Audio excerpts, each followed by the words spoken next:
எல்லாமே உண்மைத்தா பேராண்டி. பௌர்ணமி அன்னைக்கு யாருமே இல்லாம கருகும்னு இருக்கிற ஒரு காட்டு வழி பாதையில பக்கத்துல யார் இருக்காங்கன்னு கூட தெரியாத அளவுக்கு மூடு பனியோடு இருக்கிற அந்த நேரத்துல ஒரே ஒரு பையன் மட்டும் தன்னோட உயிரை கையில பிடிச்சிட்டு வேக வேகமா அந்த பாதையில ஓடிட்டு இருக்கான். பின்னாடி திரும்பி பார்த்து யாரும் இல்லை எல்லாமே என்னோட கற்பனை தான், எல்லாமே பொய் தான்னு சொல்லிட்டு வேக வேகமா ஓடிட்டு இருக்கும்போது திடீர்னு அவனுக்கு பின்னாடி இருந்து ஒரு குரல் கேட்குது. எல்லாமே உண்மைத்தா பேராண்டி. கேட்ட உடனே அவன் கை காலெல்லாம் அப்படியே நடுநடுங்கி போய் அதே இடத்துல மயக்கம் போட்டு விழுந்துடுறான்.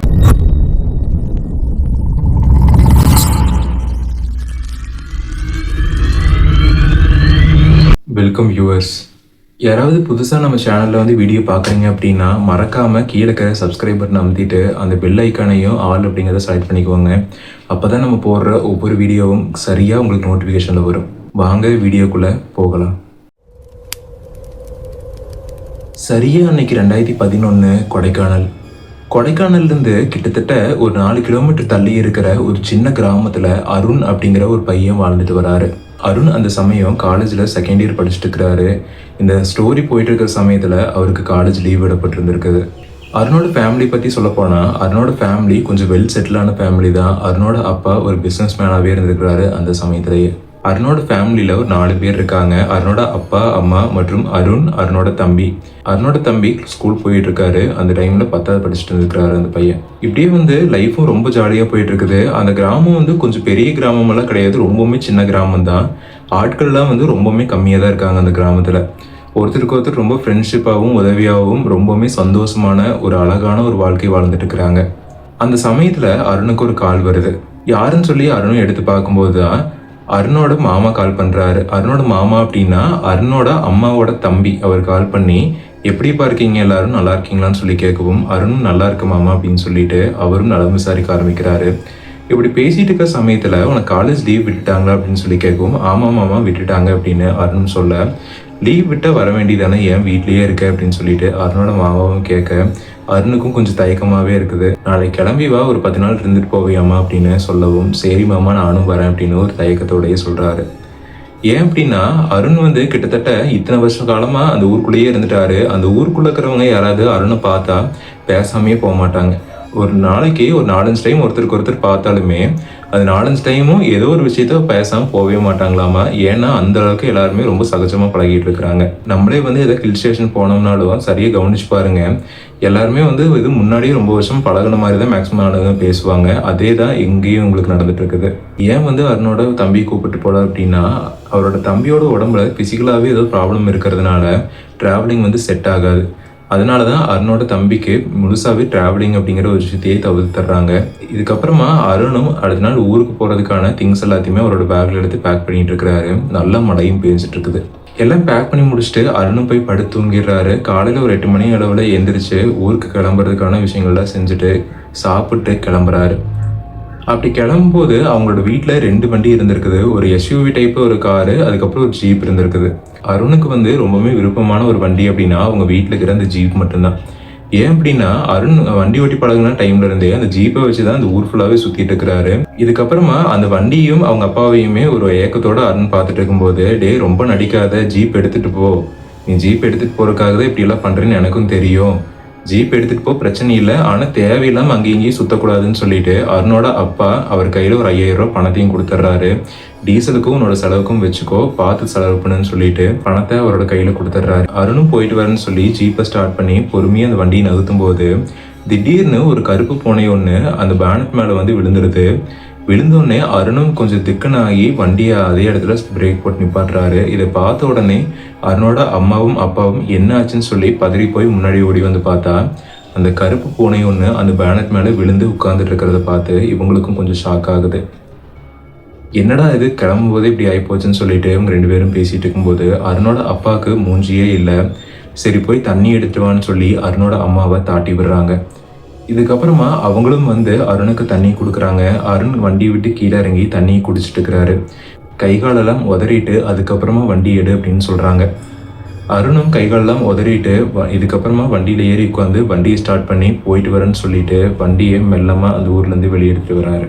இப்படியே வந்து பொறுமையாக போயிட்டு இருக்கும்போது முன்னத்து நாள் நல்லாவே மழை பெஞ்சதுனால அந்த ஊர் ஃபுல்லாகவே மிஸ்ட்டு பலமாக பெஞ்சிட்டு இருக்குது.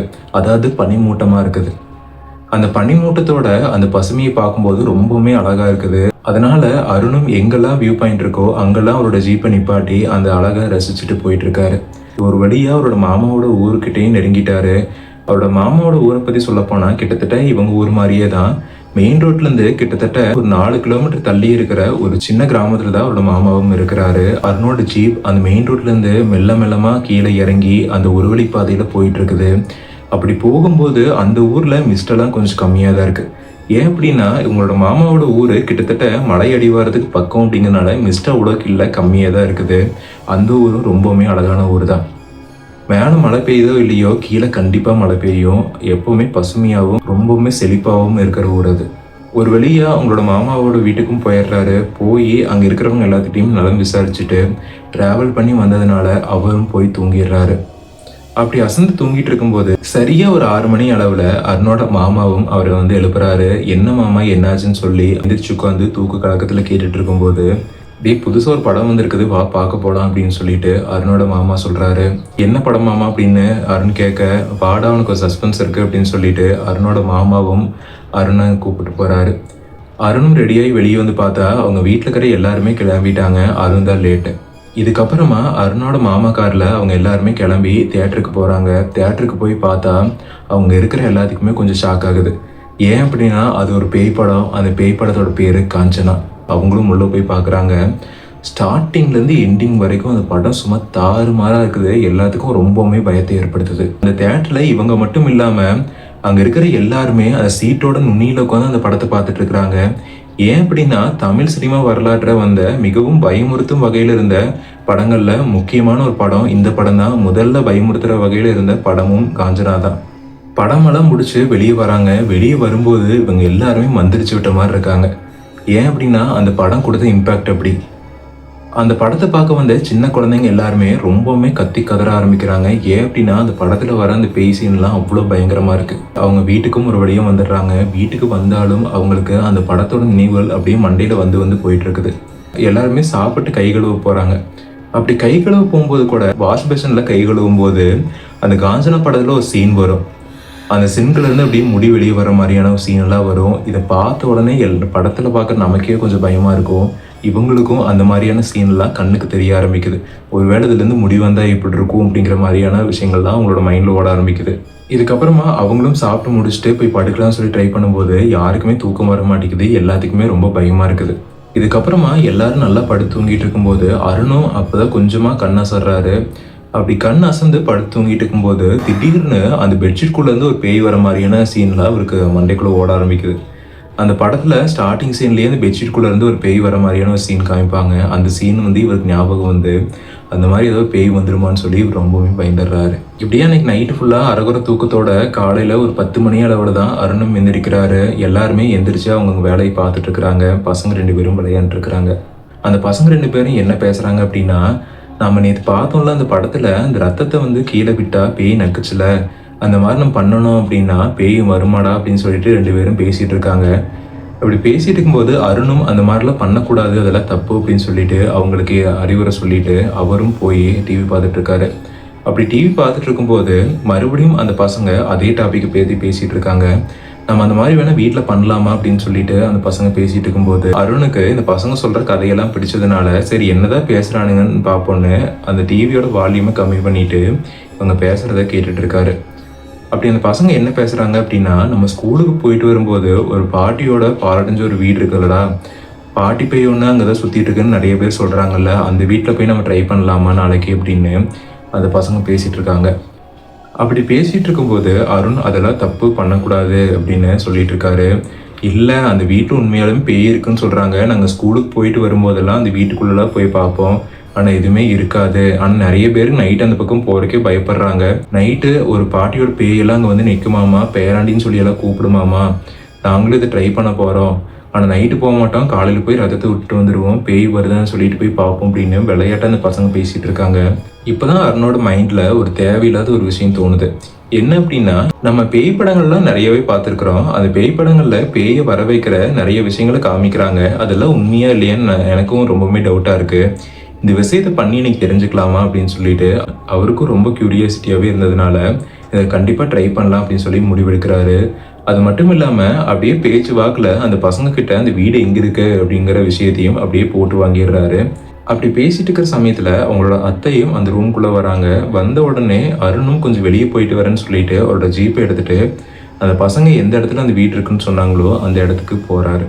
அருணோட மாமா வீட்டுக்கும் அந்த பாலடைஞ்ச வீட்டுக்கும் கிட்டத்தட்ட ஒரு 2 கிலோமீட்டர் வித்தியாசம் இருந்திருக்குது. அப்படி போகிற வழியிலெல்லாம் ஆள் நடமாட்டமே இல்லை. நடந்து கூட போக முடியாத அளவுக்கு முட்புதர்களும் செடி கொடிகளும் ரொம்பவுமே படர்ந்து போய் காணப்படுது. காலையில் பார்க்கறக்கே அந்த ஏரியா ரொம்பவுமே மர்மமான முறையில் அமானுஷ்யமாக பயமுறுத்தும் வகையில் அமைஞ்சிருக்கு. ஒரு வழியாக அந்த வீட்டையும் நெருங்கிட்டாரு. கிட்டத்தட்ட ஒரு 40-50 அடி தள்ளி தான் அந்த வீடு இருக்குது. அது போகிற வழியிலலாம் அந்த முட்புதர்கள் இருக்கிறதுனால அருண் அந்த ஜீப்புக்குள்ளே இருந்தே அந்த வீட்டை பார்க்குறாரு. பார்த்தா அந்த கூரை எப்போ இடிஞ்சு கீழே விழுகுன்னு கூட தெரியாத அளவுக்கு அந்த கூரையே தொங்கிட்டு இருக்குது. ரொம்பவுமே பயங்கரமாக இருக்குது அந்த வீடோட கண்டிஷன். அது மட்டும் இல்லாமல் அந்த வீட்டை சுற்றியும் முட்புதர்களும் அந்த செடி கொடிகளும் ரொம்ப படர்ந்து போய் ஏதோ ஒரு பால் ஷேப்பில் அந்த வீடே தோற்றம் அளிக்குது. ரொம்பவுமே சேதமடைஞ்சு போய் கிடக்குது. இதுக்கப்புறம் தான் அமானுஷ்ய ஆட்டங்களே ஆரம்பிக்குது. அருணோட மைண்டில் இன்னுமே அந்த க்யூரியாசிட்டி ரொம்பவுமே அதிகமாகி இன்னைக்கு நைட்டு கண்டிப்பாக இந்த இடத்துக்கு வந்து நம்ம டெஸ்ட் பண்ணுறோம் அப்படின்னு சொல்லிட்டு அருணும் ஒரு சிரிப்பு சிரிச்சுட்டு அந்த இடத்துலேருந்து கிளம்புறாரு. அப்போ அருணுக்கு தெரியல இந்த விஷயம் தான் அவரோட வாழ்க்கையவே புரட்டி போட போகுதுன்னு.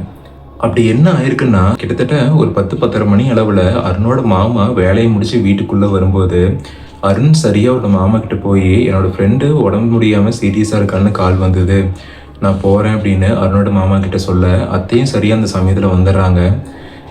இல்லைப்பா இந்த சமயத்தில் போக வேண்டாம், காலையில் போ அப்படின்னு சொல்லிட்டு 2 பேருமே சொல்கிறாங்க. ஆனால் அருண் கேட்குற மாதிரியே இல்லை. கண்டிப்பாக போய் தான் ஆகணும்னு சொன்னதுனால சரி பார்த்து போ அப்படின்னு அவங்களும் தாட்டி விட்டுறாங்க. அருணும் பொய் சொல்லிட்டு அவரோட ஜீப்பை எடுத்துகிட்டு அந்த பாலடைஞ்சு வீட்டை நோக்கி போயிட்டுருக்காரு. அப்படி போயிட்டு இருக்கும்போது அந்த ஊரை பற்றி சொல்லப்போனால் எப்போ வந்து என்ன மிருகம் வரும்னே சொல்ல முடியாது, அந்தளவுக்கு அடர்ந்த காட்டுப்பகுதி.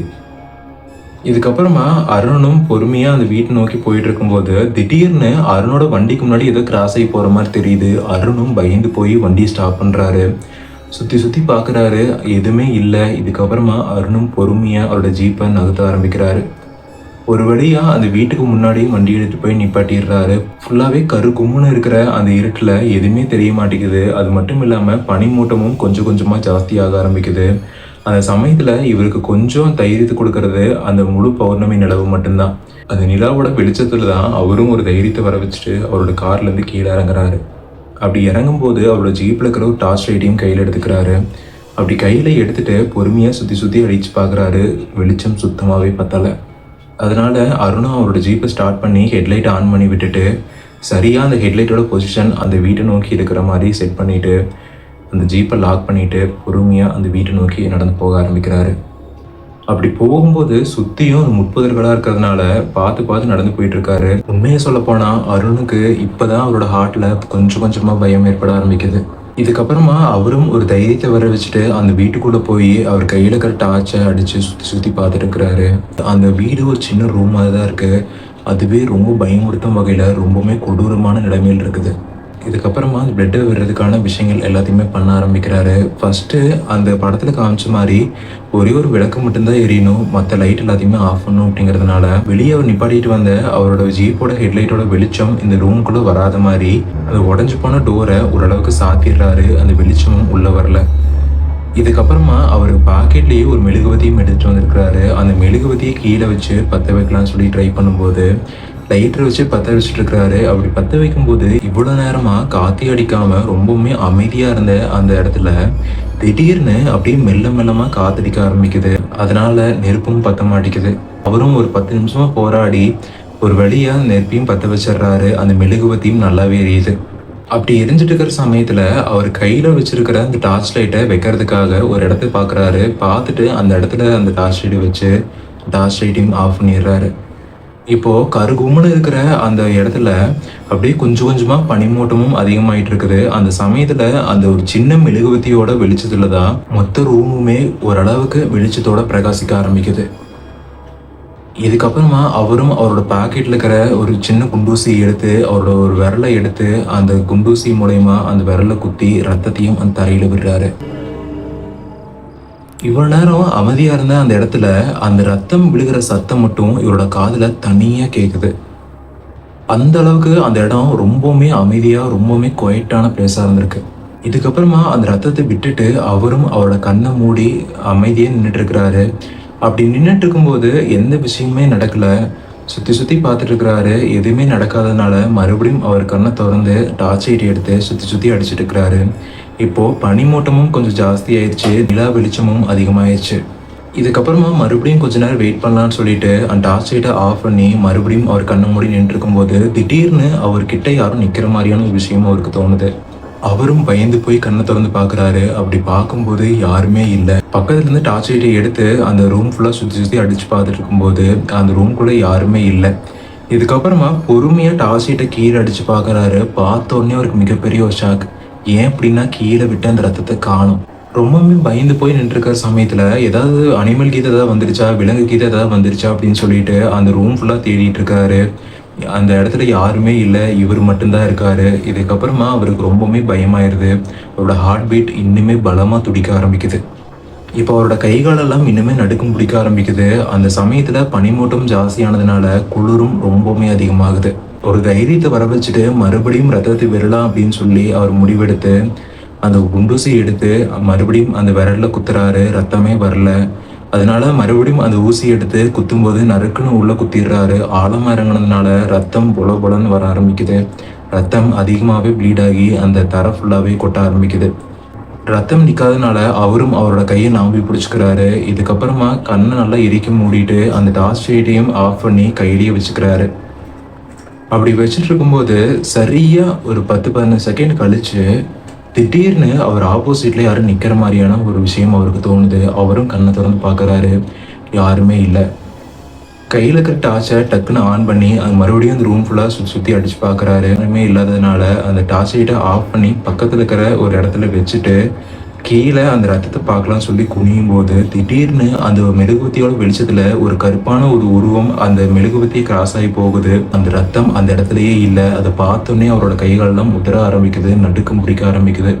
இதுக்கப்புறமா அவரும் பக்கத்துல தான் டார்ச் லைட்டை எடுத்து அந்த ரூம் ஃபுல்லாக சுற்றி சுற்றி மறுபடியும் அடிக்க ஆரம்பிக்கிறாரு. அப்படி அடிக்கும்போது ஒரு மூலையில ஒரு கருப்பான ஒரு உருவம் நின்றுட்டு இருக்கிற மாதிரியான ஒரு விஷயம் அவருக்கு தெரியுது.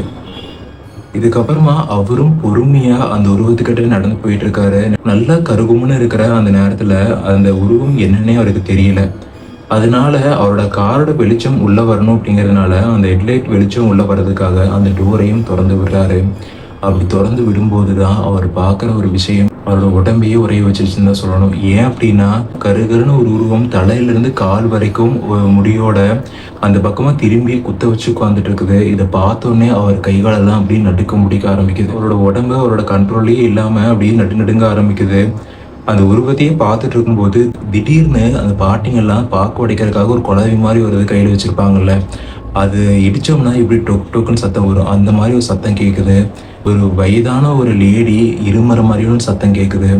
கேட்ட உடனே அருண் தலை தெறிக்க அந்த வீட்டை விட்டு வெளியே ஓடி வர்றாரு. அப்படி வெளியே ஓடி வந்து அந்த 30 ரூபாயில விழுந்து எழுந்திரிச்சு அவரோட ஜீப் கிட்ட போய் ஜீப்பை ஓப்பன் பண்ற ட்ரை பண்றாரு. ஜீப் ஓப்பன் ஆகல. அவரோட பாக்கெட்ல இருக்கிற ஜீப்போட சாவியை தேடிட்டு இருக்கும்போது அவருக்கு ஒரு ஞாபகம் வருது. ஏன் அப்படின்னா அருண் அவரோட ஜீப்போட சாவியை அந்த வீட்டுக்குள்ளேயே வச்சுட்டு வந்துட்டாரு. இதுக்கப்புறமா எப்படி அந்த வீட்டுக்குள்ளே போகிறதுன்னு சொல்லிட்டு அருணுக்கும் ரொம்பவுமே பயமாக இருக்குது. சரி கண்ணாடி உடைச்சாது ஜீப் எடுத்துகிட்டு போயிடலாம் அப்படின்னு சொல்லிட்டு அருண் ட்ரைவ் பண்ணிட்டு இருக்கும்போது திடீர்னு வீட்டுக்குள்ளே இருந்து ஒரு கருப்பான உருவம் அந்த வாசப்படிக்கிட்ட வந்து நின்றுட்டு இருக்குது.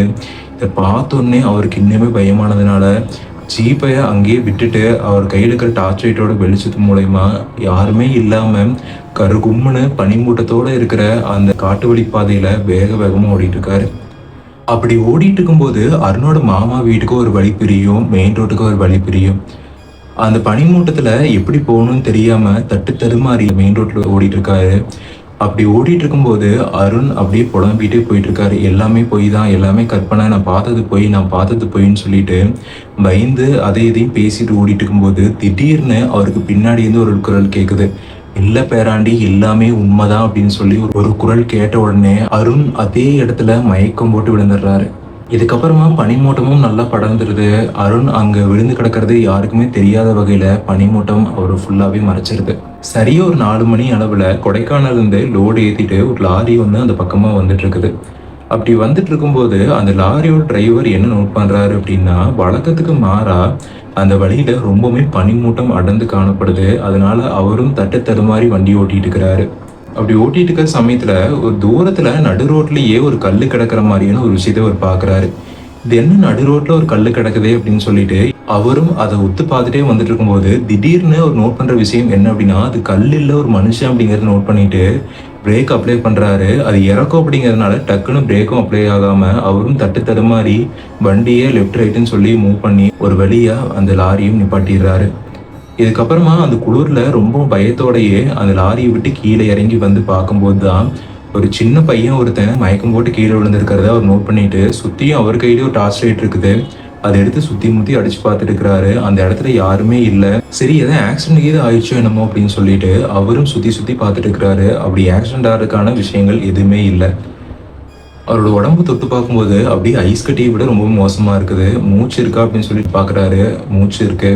இதுக்கப்புறமா அவரும் வேக வேகமா அவர் தூக்கிட்டு போய் அவரோட லாரியோட கேபின்ல போட்டு அவரும் வேக வேகமா அந்த பையனை கூப்பிட்டு போய் பக்கத்துல இருக்கிற ஒரு ஹாஸ்பிட்டல்ல சேர்த்தி அந்த பையனுக்கான ட்ரீட்மெண்ட் எல்லாத்தையுமே ஆரம்பிக்கிறாங்க. அப்படி ஆரம்பிச்சு போயிட்டு இருக்கிற சமயத்துல கிட்டத்தட்ட காலையில ஒரு 7 மணி ஆயிடுது. 7 மணி வரைக்கும் அவரும் அங்கேயே தான் இருக்காரு. இதுக்கப்புறமா டாக்டரும் வெளியே வராரு. வந்த உடனே டாக்டர் கிட்ட என்னாச்சுன்னு சொல்லி இவர் கேட்கும்போது கிட்டத்தட்ட ரொம்ப நேரமா அந்த பையன் அந்த ரோட்லயே விழுந்து கிடந்ததுனால அந்த பையனோட உடம்பு ஃபுல்லாவே விரைச்சு போச்சு. இன்னொரு 1/2 மணி நேரமோ 1 மணி நேரமோ விட்டுருந்தீங்க அப்படின்னா அந்த பையன் அந்த குளிர்லயே விரைச்சு செத்து போயிருப்பான் அப்படிங்கிற விஷயத்தையும் டாக்டர் சொல்றாரு. ஒரு வழியா அந்த உயிர் எப்படி காப்பாற்றப்பட்டுருச்சு அப்படின்னு அந்த டாக்டர் சொல்லிட்டு போனதுக்கு அப்புறமா இவரும் மனசுக்குள்ள ஆண்டவனை வேண்டிட்டு, சரி டாக்டர் நான் லோடு இறக்க வேண்டியது இருக்கு, நான் இறக்கிட்டு வந்துடுறேன்னு சொல்லிட்டு அவரும் போய் லோடு இறக்கிட்டு 12 மணி அளவுல தான் ரிட்டர்ன் அந்த ஹாஸ்பிட்டலுக்கு போறாரு. அப்படி ஹாஸ்பிட்டலுக்கு போனதுக்கு அப்புறமா அருணோட பெட்டுக்கு போய் பாக்குறாரு. அருண் கொஞ்சம் சுயநினைவோட எந்திரிச்சு உட்காந்துருக்காரு. அவர்கிட்ட போய் நான் தான் போய் கூப்பிட்டு வந்து ஹாஸ்பிட்டல்ல சேர்த்தேன், என்னாச்சு ஏன் அந்த நடு ரோட்ல கிடந்த அப்படின்னு அவரு கேட்க, அண்ணா ரொம்ப நன்றிண்ணா, நீங்க இல்லை அப்படின்னா நான் கண்டிப்பா செத்தே போயிருப்பேன் அப்படின்னு சொல்லிட்டு அருணும் நேற்று நைட்டு நடந்த விஷயங்கள் எல்லாத்தையுமே சொல்றாரு. இதை கேட்ட உடனே அவருக்கும் ரொம்பவுமே பயமாயிருது. நீ ஊருக்கு புதுசா அப்படிங்கிற ஒரே ஒரு வார்த்தை தான் அவர் கேட்கிறாரு. ஆமா அப்படின்னு அருண் சொல்றாரு. ஏன் அப்படின்னு அருண் கேட்க, இல்லப்பா அந்த இடம் வந்து ரொம்பவே மோசமான இடம். மேக்ஸிமம் டிரைவர்ஸ் எங்களுக்கு எல்லாத்துக்குமே அந்த இடத்த பத்தி தெரியும். நாங்க எவ்வளவுதான் வேகமா மற்ற பாதையில வந்தாலும் இந்த வழியா வரும்போது மட்டும் கொஞ்சம் பார்த்து பத்திரமா தான் வருவோம். ஏன் அப்படின்னா ஒரு வயசான ஒரு பெண்மணி அந்த பாதையில் நடக்கிற மாதிரியான விஷயங்கள் அடிக்கடி தோணும். அதனாலேயே நிறைய ஆக்சிடென்ட் கூட நடக்குது அப்படிங்கிற விஷயத்தையும் சொல்றாரு. இதை கேட்ட உடனே தான் அருணுக்கும் இந்த விஷயம் சிங்க் ஆகிறது தெரியுது. அருணும் நேற்று நைட்டு ஒரு வயசான ஒரு பாட்டியோட குரலை தான் கேட்டிருப்பாரு. இதெல்லாம் கேட்ட உடனே அருணுக்கு தூக்கி வாரி போடுது. ஏன்ப்பா இந்த மாதிரியான விஷயங்கள்லாம் பண்றீங்க, இதெல்லாம் விளையாடுற விஷயமான்னு சொல்லிட்டு அவரும் சத்தம் போடுறாரு. இதுக்கப்புறமா அவனோட பேரண்ட்ஸோட நம்பர் இருந்துச்சுன்னா சொல்லு, நான் கூப்பிடுறேன் அப்படின்னு அவரும் அவங்களோட பேரண்ட்ஸோட நம்பர் கொடுக்குறாரு. இதுக்கப்புறமா அந்த லாரி டிரைவரும் அவங்களோட பேரண்ட்ஸ் கால் பண்ணி இந்த விஷயத்த சொன்ன உடனே அவங்களும் பதறி போய் கொடைக்கானல்ல இருந்து கீழே வராங்க. அப்படி அவங்களும் ஹாஸ்பிட்டலுக்கு வந்ததுக்கு அப்புறமா அருணோட அம்மாவும் அப்பாவும் அருணை கட்டி பிடிச்சி அழுக ஆரம்பிக்கிறாங்க. ஏப்பா இந்த மாதிரியெல்லாம் பண்ற, இதெல்லாம் விளையாடுற விஷயமான்னு சொல்லிட்டு அவங்களும் கத்தி அழுக ஆரம்பிக்கிறாங்க. இதுக்கப்புறமா அருணோட மாமாக்கும் தகவல் சொல்லப்பட்டு அவங்களோட ஃபேமிலியும் வந்துடுறாங்க.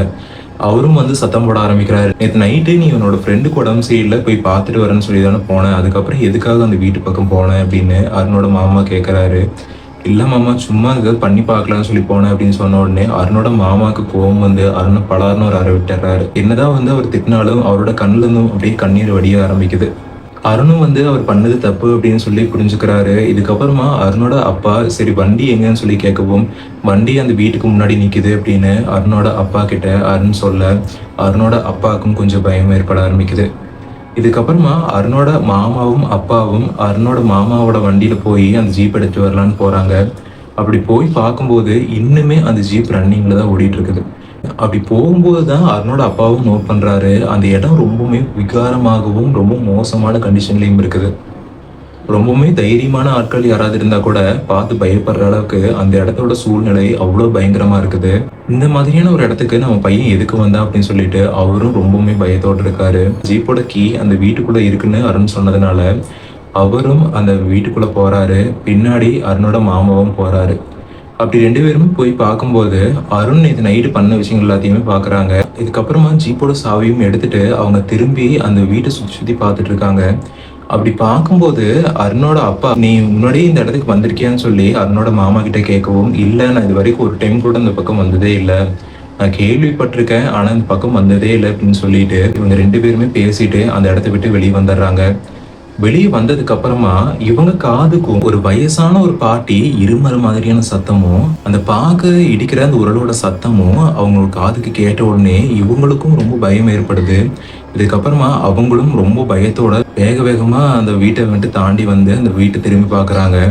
அப்படி திரும்பி பார்க்கும்போது அந்த வீடு இன்னுமே அவங்கள பயமுறுத்துற மாதிரியான விஷயம், அந்த வீட்டுக்குள்ள யாரு இருக்கிற மாதிரி பேசுற மாதிரியான சத்தங்கள்லாம் இவங்க காதுக்குள்ள கேட்க ஆரம்பிக்குது. அப்படியே அந்த வீடு இவங்களை மயக்கிற மாதிரியான ஒரு விஷயங்கள் இவங்களுக்கு தோண ஆரம்பிக்குது. அருணோட அப்பாவும் ஜீப்பை ஓப்பன் பண்ணி வண்டி ஸ்டார்ட் பண்ணி பார்க்குறாரு. வண்டி ஸ்டார்ட் ஆக மாட்டேங்குது. டீசல் ஃபுல்லாகவே ட்ரை ஆயிடுச்சு. இதுக்கப்புறமா அருணோட மாமா வண்டியில இருந்த டோ பண்ற செயினை எடுத்து ஜீப்ல மாட்டி மாமா வண்டி மூலயமா அந்த ஜீப்பை சிட்டிக்கு எடுத்துட்டு வராங்க. எப்படியே வந்து ஒரு 2-3 நாள் போகுது. இருந்தாலும் அருண் அந்த விஷயத்துல இருந்து வெளியே வரலங்கிறதுனால இதுக்கப்புறமா கேரளால இருக்கிற மிகவும் பிரபலமான ஒரு கோயிலுக்கு போய் மந்திச்சு கயிறும் கட்டிட்டு வந்திருக்கிறாங்க. இதுக்கப்புறமா கொஞ்சம் நாட்கள் நகர அவரும் அந்த பிரச்சனைகள்ல இருந்து கொஞ்சம் கொஞ்சமா மீண்டு வந்துடுறாரு. இதுக்கப்புறமா அவருக்கு பேய் படம் அப்படின்னு சொன்னாலே ரொம்பவே பயமாயிருது. பேய்ங்கிற ஒரு வார்த்தையே அவருக்கு ரொம்பவே பயமா தான் இருக்கு. ஏன் அப்படின்னா அன்னைக்கு நைட்டு ஒரு பண்ண விஷயம் அப்படி. இந்த ஸ்டோரியிலேருந்து புரிஞ்சுக்க வேண்டிய விஷயம் என்ன அப்படின்னா, இந்த படத்துல பார்க்குற விஷயம் எல்லாமே உண்மையா பொய்யா அப்படிங்கிற கியூரியாசிட்டியில நிறைய பேர் இந்த மாதிரியெல்லாம் பண்றாங்க. மெயினாக நம்ம முன்னாடியே போட்ட மாதிரி அந்த ஓஜா போர்டு, அதுக்கப்புறம் பிளட்டி மேரி, இந்த மாதிரியான விஷயங்கள்லாம் நிறைய பேர் பண்றாங்க. அதுக்கப்புறமா எனக்கு தெரிஞ்சு இந்த விஷயம் வந்து ரொம்பவே மோசமான ஒரு விஷயம்தான். ஏன்னா அந்த படத்துல வர விஷயங்கள் எல்லாமே உண்மைன்னு சொல்ல முடியாது, பொய்ன்னு சொல்ல முடியாது. ஆனா அந்த விஷயத்தை நம்ம எப்படி எடுத்துட்டு எந்த மாதிரியான ஒரு சுச்சுவேஷன்ல போய் அந்த மாதிரியான விஷயத்த எந்த இடத்துல போய் பண்றாங்கிற ஒரு விஷயம் இருக்குல்ல, அதை தான் எல்லாருமே முக்கியமா கவனிக்கணும். அது மட்டும் இல்லாம இந்த மாதிரியான ஒரு விஷயத்த யாரும் பண்ணக்கூடாது அப்படிங்கிறதுக்கு இந்த ஒரு வீடியோவும் எடுத்துக்காட்டு.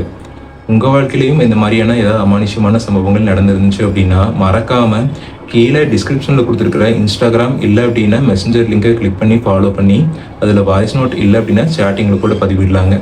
மீண்டும் இன்னொரு அமானுஷ்யமான சம்பவத்தை சந்திக்கும் வரை தேங்க்ஸ் டு கூகுள்ஸ் இன்வெஸ்டிகேஷன்.